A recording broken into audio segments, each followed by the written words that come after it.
Good evening. I'm Patricia Vallone with a CTV News update. Well, Prince George's economic future looks steady and bright. That was the message at today's 2023 State of the Economy breakfast at the hotel at the University of Maryland. In her keynote address, County Executive Angela Alsobrooks touted the accomplishments of her administration, including development along the Blue Line corridor, the construction of new schools, and development in the New Carrollton area. Now I want to tell you where we're headed next. We're working to attract new businesses to Prince George's that expand our quality retail options for residents. Just last month at ICSC, our team held 22 meetings with retailers and developers during the two-day gathering. An additional 80 walk-up meetings took place, and our follow-up with these groups is ongoing.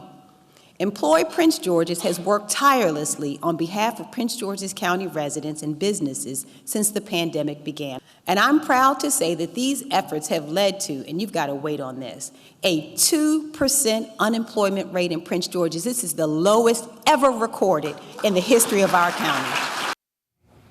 And today's address comes a day after the announcement that Prince George's retained its AAA bond rating for a fifth consecutive year.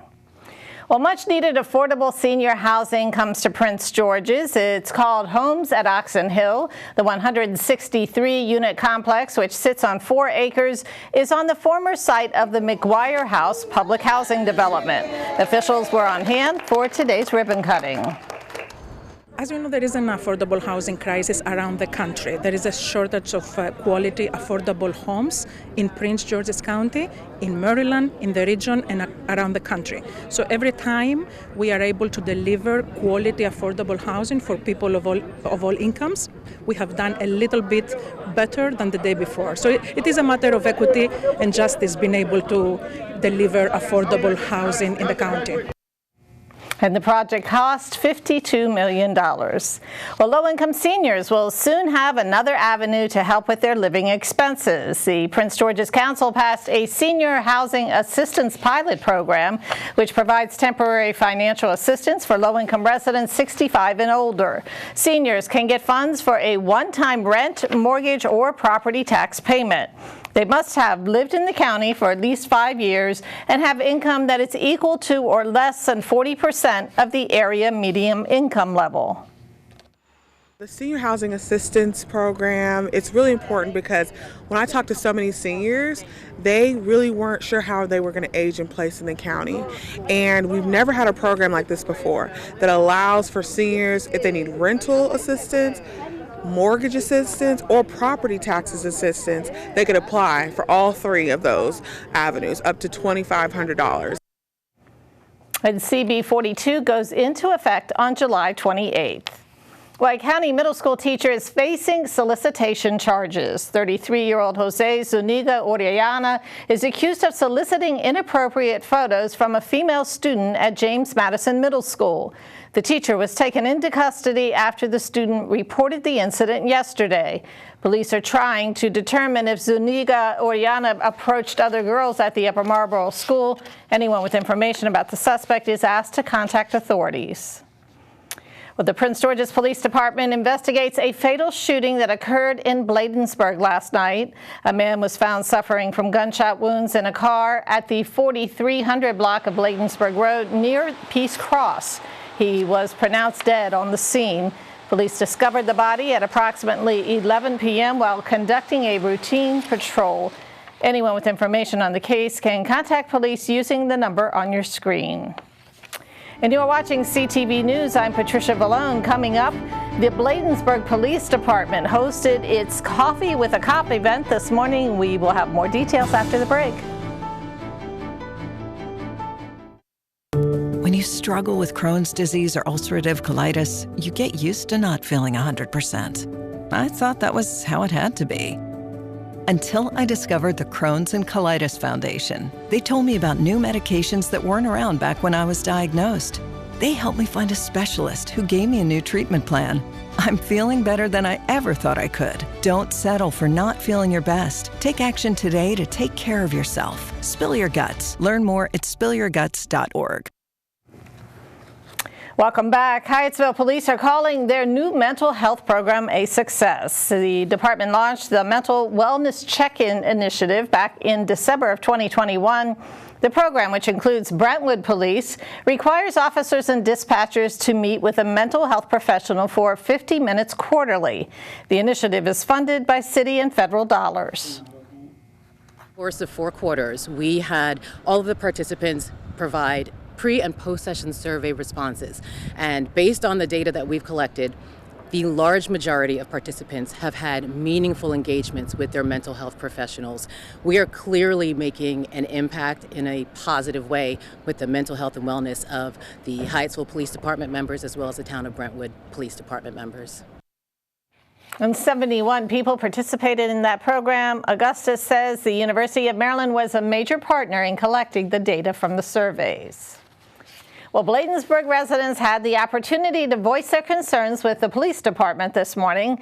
It was a coffee with a cop event at Central Bakery. Attendees started their day with a free cup of coffee and pastries while talking with officers about various programs and resources. The event was part of the department's monthly community outreach program. We don't want to just drive by. We don't want to just have inaction when there's a crisis going on. We want to have a positive interaction. And we use these platforms, these events, to join our community, let them know that we're here to address any of their concerns. We are partners in this community together. And the Bladensburg Police Department will host another outreach event next month. Well, Governor Moore appoints Dr. Monica Goldson to the Maryland Board of Education. The outgoing CEO of Prince George's Schools will help set educational policy and standards for pre-K through high school, as well as vocational rehabilitation services. Goldson officially retired from the county school system yesterday at the end of the academic year. A former College Park Council member is appointed to fill an empty seat on City Council. Alan Hugh was appointed last night to fill the vacancy left after Fazlul Kabir was elected mayor in the city special election. Hugh will begin his tenure with District 1 immediately. He previously represented District 4 from 2013 to 2015. The next general election for College Park is on November 5th, and all mayor and council seats will be up for grabs. The Maryland Attorney General's office releases dashboard and body cam footage from a fatal vehicle pursuit involving Montgomery County Police on May 20th in Rockville.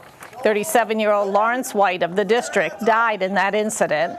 The video appears to show police approach a man sleeping in the car, allegedly with a gun in his hand. When police awaken White, he tries to flee in the car, even though police cars have him blocked in. A police pursuit ensues after White flees along I-270 and eventually crashes. The office, along with the Maryland State Police, continue to investigate circumstances of that pursuit. A Suitland man is dead now. Prince George's police are looking for the suspect who fatally shot him. The victim is 27-year-old Keith Bennett. Police were called to the 4500 block of Silver Hill Road on Tuesday afternoon. When officers arrived, they found Bennett suffering from gunshot wounds. He was pronounced dead on the scene. A $25,000 reward is being offered to anyone with information that leads to an arrest and indictment in this case. And coming up, we have Simon Bugs with our Wednesday sports page. What's going on, everybody? And coming up in sports, some current college athletes take advantage of their name, image, and likeness, and also the outcomes of the Orioles and Nats games that were played yesterday. You don't want to miss it.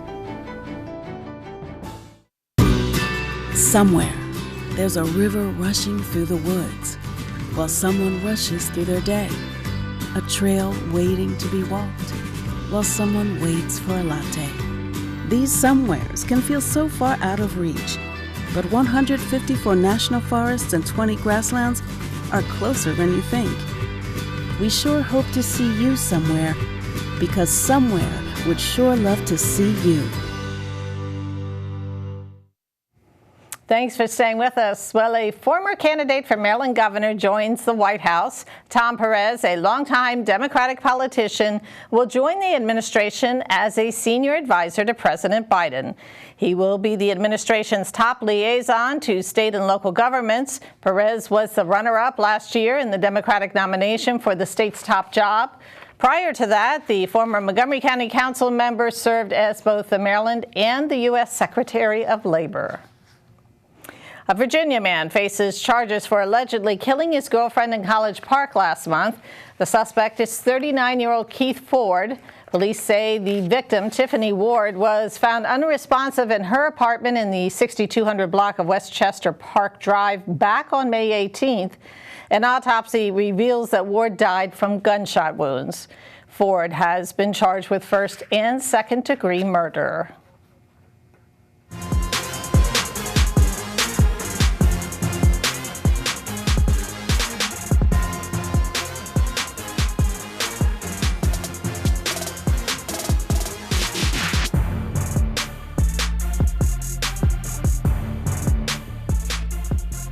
All right, everyone, it's time for your Wednesday sports page. We'll start with some college basketball.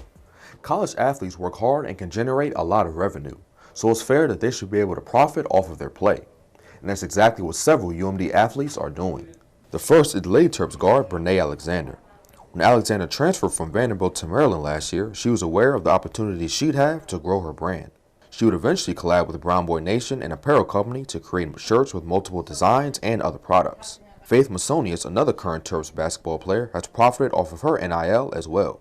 Through the help of another apparel company and vintage brand, Masonius created products that showcased her family. The design included her jersey number, initials, and 10 dots that represent Faith and her 9 siblings. This design is plastered on sweatshirts and coffee mugs, just to name a few. And lastly, guard Cheyenne Seller's apparel collection, Never Shy About Buckets, has been worn by family as well as friends. The design is a picture of Seller's goggles. Switching to the major leagues, the Orioles took the diamond yesterday, and they extended their winning streak to 5 games, beating the Toronto Blue Jays 11-6. The Orioles had an offensive surge in the third inning, scoring 6 runs, and the Blue Jays were unable to rally back after that. Baltimore is now 42-24 and will look to grab another win against the Blue Jays tonight at 7:05. Lastly, the Nationals were also in action last night. Washington would struggle all game long, only scoring 1 run to the Astros 6. They will try and get back in the win column against the Astros again tonight at 8:10. And that is your Wednesday sports page. Simon Buggs, CTV Sports.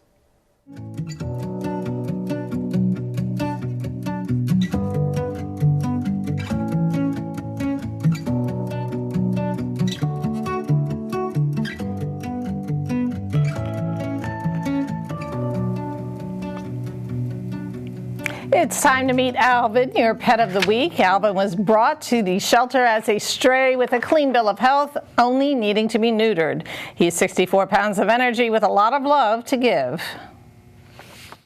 Alvin is 3 years old. He is a male. He's a very happy boy. He's a Labrador Retriever mix. He's been with us since May 28th. He's very excited. He's a very sweet boy. He loves treats, of course. I think he would fit best in a home that will be able to give him a lot of attention. He is very demanding, obviously. He loves to cuddle. And if you'd like to adopt Alvin or any other pet, you can call the number on your screen.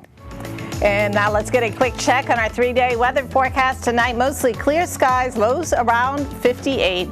Tomorrow, sunny with a high around 83. Friday, possible showers, thunderstorms, also with a high near 83. And that 83 continues on Saturday. Sunshine returns with highs again around that number. And now for the community calendar, join the Bowie Police Department for its annual torch run in honor of Special Olympics Maryland.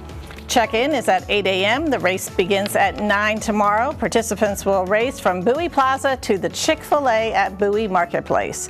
The entry fee includes a free t-shirt. You can register now or tomorrow morning at cityofbowie.org/torchrun.